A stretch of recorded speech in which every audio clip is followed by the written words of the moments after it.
The promise. Everyone claims, but few can access. There is a promise in Scripture that almost everyone believes belongs to them.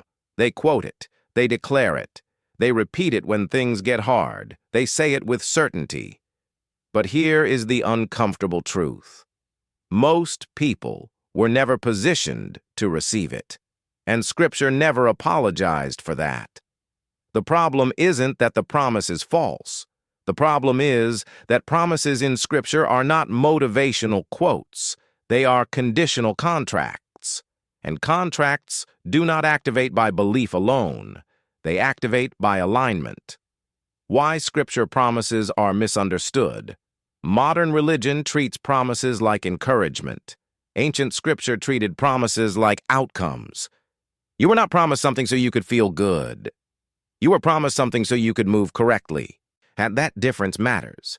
Because when a man claims a promise without meeting its conditions, he doesn't become faithful. He becomes confused.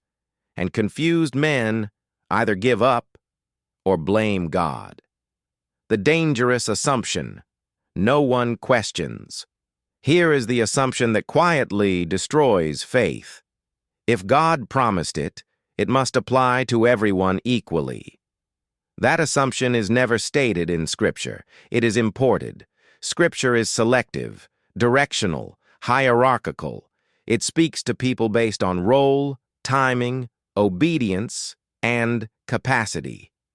That's why the same text can empower one man and frustrate another. Not because God is unfair, but because alignment is uneven. Why this promise sounds universal, but isn't. The promise is often quoted without context, pulled out of sequence, disconnected from responsibility. When you isolate a promise from its pathway, it sounds unconditional. But Scripture never gives outcomes without systems. Blessing follows order. Provision follows stewardship. Increase follows governance. The promise is real, but the requirements are invisible if you don't know where to look. Why? This promise fails the poor first. This is where things get uncomfortable. The poor are usually the first to claim promises, and the first to feel betrayed when nothing changes. Why? Because poverty trains you to seek rescue instead of structure. And Scripture does not rescue men from disorder. It calls them out of it. Promises are not escape hatches. They are destinations. You don't claim them. You arrive at them. The mistake of claiming without capacity. Scripture never hands power to men who cannot manage it. That's not punishment.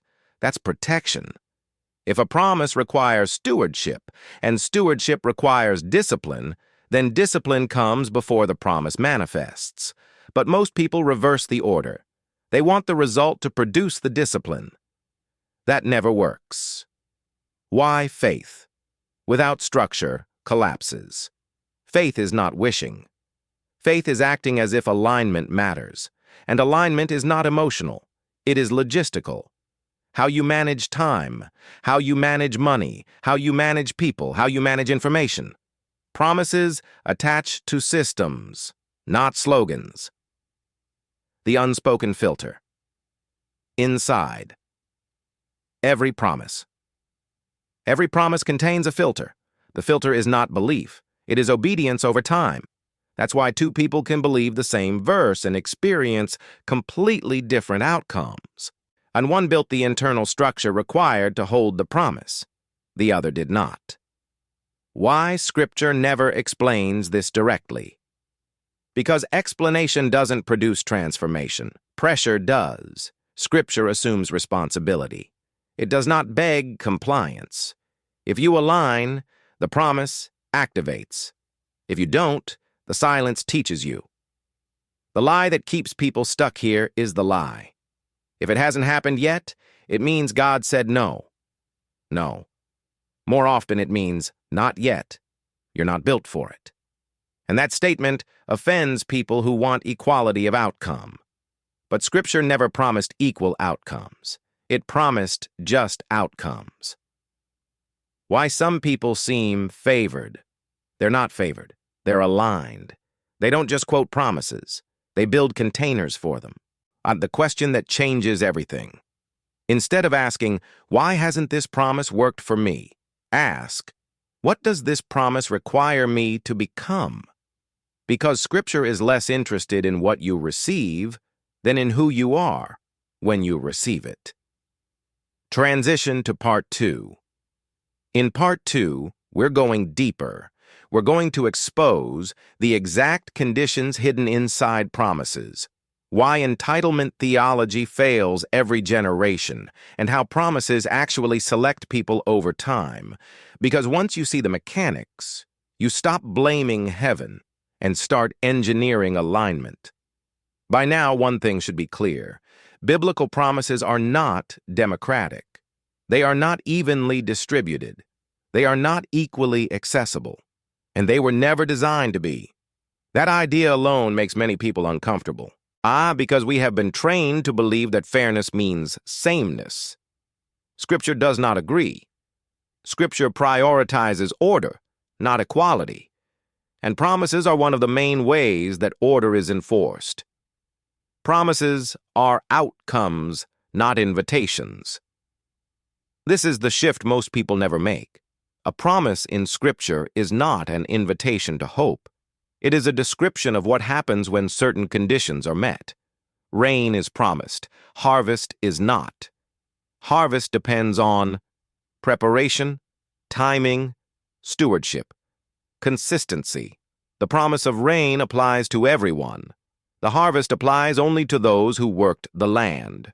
Scripture works the same way. Promises describe what alignment produces, not what belief deserves. But why Scripture rarely lists conditions.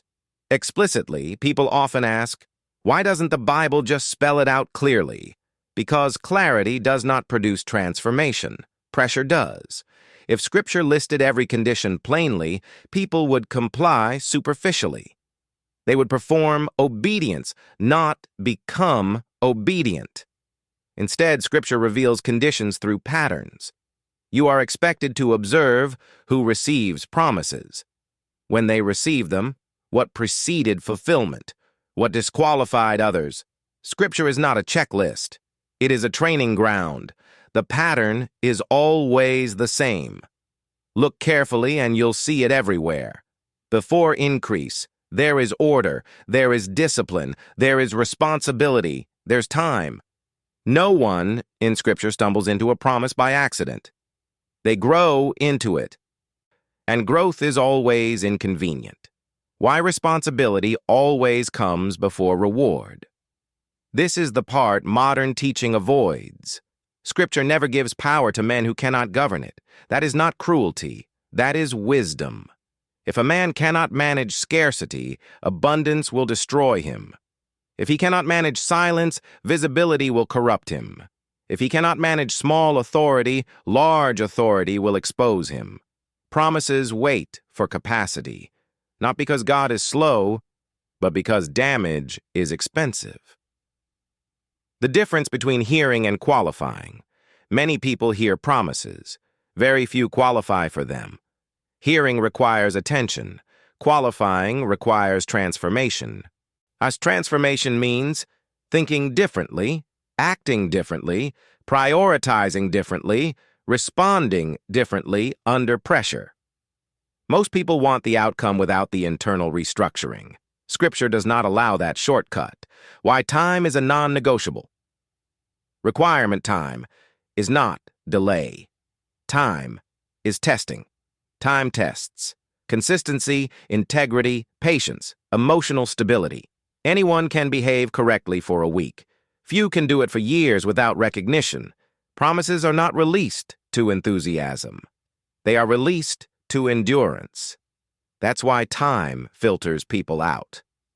Why early fulfillment destroys most people. This is a truth few want to hear. Many prayers go unanswered not because they are wrong, but because they are premature. Early fulfillment would inflate ego, collapse discipline, create dependency, destroy humility. Delay is often mercy disguised as silence. Scripture protects people from themselves. The Jewish perspective on promises and alignment. In Jewish wisdom, promises are not mystical rewards. They are predictable outcomes of order. If you align with wisdom, provision follows. If you align with discipline, stability follows. If you align with stewardship, increase follows. No superstition. No emotional bargaining, no entitlement. Alignment produces outcomes. That is the lens Scripture assumes. Why complaining delays fulfillment? Complaining externalizes responsibility, and Scripture only rewards internal governance. As long as blame lives outside you, authority cannot grow inside you. Complaining feels justified, but it quietly disqualifies. Because leaders do not outsource responsibility, they absorb it. Promises attach to those who absorb weight without breaking. Why some people grow into. Promises, you've seen it before. Someone struggles for years. Nothing seems to work. Then suddenly, everything shifts. It looks like favor. It looks sudden. It looks unfair. It wasn't. They grew internally before anything changed externally. By the time the promise arrived, they were already ready for it. The promise simply caught up. Why equality of outcome is never the goal. Scripture never promises equal outcomes. It promises just outcomes. Justice means results match responsibility. Equality ignores responsibility. Different people carry different weight. Different people steward differently. Different people endure differently.